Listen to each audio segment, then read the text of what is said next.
Hello అందరికీ home made కుంకుమ అండి. ఇది నేనే ప్రిపేర్ చేసుకున్న. చాలా ఈజీగా ఇంట్లోనే ప్రిపేర్ చేసుకోవచ్చు.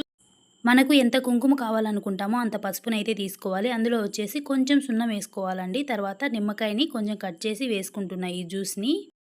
దీన్ని మొత్తాన్ని బాగా మిక్సీలో పట్టేసేయాలండి. అప్పుడు మనకు ఈ విధంగా తడి తడిగా పౌడర్ లాగా వస్తుంది.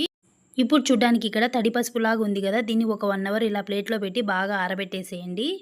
ఇది మొత్తం ఆరే లోపల కలర్ అయితే చేంజ్ అయిపోతుంది. చూడండి ఇక్కడ చూపిస్తాను నేను మూతకి కలర్ ఎలా చేంజ్ అయిందో. ఈ కలర్‌లోకి వచ్చేస్తుంది మొత్తం.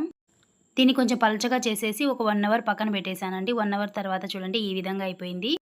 నేచురల్ కుంకుమ అండి. బయట కొనే వాటిలో ఎన్నో కెమికల్స్ ఉంటాయి. ఈ విధంగా ఇంట్లో ప్రిపేర్ చేసుకోవడం వల్ల చాలా మంచిది. పిల్లలకి పెట్టుకోవడానికైనా, మనం పెట్టుకోవడానికైనా. ఇది చేతులకు అంటుకున్నా కూడా వాష్ చేసిన తర్వాత మనకి పసుపులాగా కనపడతాయి గానీ ఎప్పుడు కుంకుమలాగా కనపడదండి. హ్యాండ్‌కి కూడా రెడ్ కలర్‌లో. వీడియో నచ్చినట్లయితే తప్పకుండా సబ్స్క్రైబ్ చేయండి. Thank you. బాయ్.